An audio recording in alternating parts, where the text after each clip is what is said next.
Dr. Eugene Schoenfeld is an 84-year-old retired sociology professor from Georgia State University.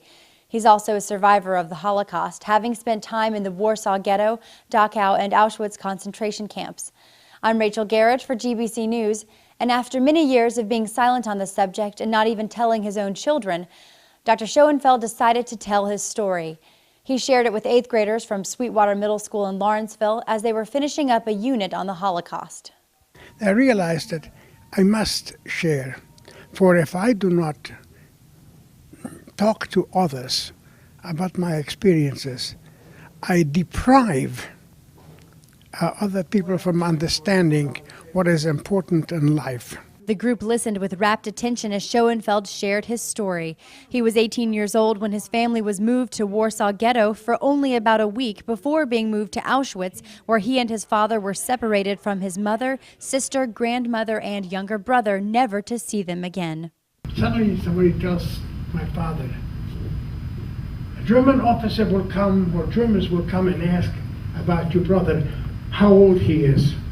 Make sure you tell them that he is 16 years old, because if he is not 16, they will take him away from you. And indeed, some Germans came. Wie alt ist er? In German means, how old is he? My father says, 16. When was he born? What's his birthday? And my father says, June the 22nd, whatever it was, the year. Ah, he says, he's not 16 yet. He will be 16 in a few months. Out. See, my father made a mistake of not making him fully 16. They took him away. Wherever he went, I don't know. But one thing, I never saw him again. Schoenfeld says what got him through his time at the concentration camp was hiding from work and not thinking. He examined Hitler's rise to power in a context of today's world. This way he started taking the mind of the people away from the problems by creating hatred in a country. This is what we have to avoid. This is what we have to understand.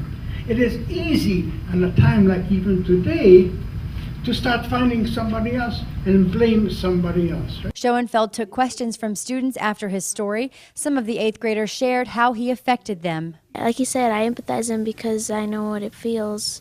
And, well, I feel sorry for him because he's got separated from his family, had to do a lot of work. But at the end, well, he got liberated. Because I didn't really think it was that much pain, but I realized that it hurts to, say bye and not know anything else about your mom or your sister.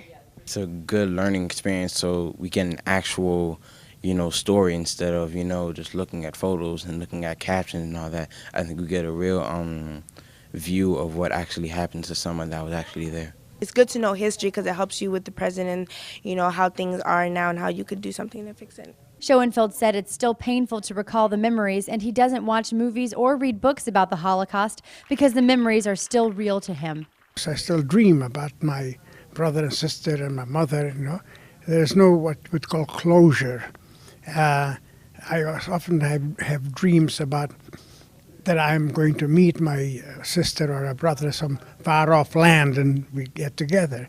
Schoenfeld explains to the group why it's important for him to share his experience. We have to learn from the past, learn what we have experienced in understanding these experiences. This is why I come. This is why I tell you my story. Not so that you can sympathize with me, but so that you can empathize with me. Dr. Schoenfeld mentioned several times throughout his talk that we all have a mission to improve this world. He also mentioned that it's no coincidence that he went into sociology after witnessing mankind's innate cruelty. You can learn more about his experiences from his book, My Reconstructed Life, A Journey from Shtetl to the University. He ended his speech by saying that he has 4 daughters, 6 grandsons, and almost 3 great-grandchildren, and life is good. For GBC News, I'm Rachel Garrett.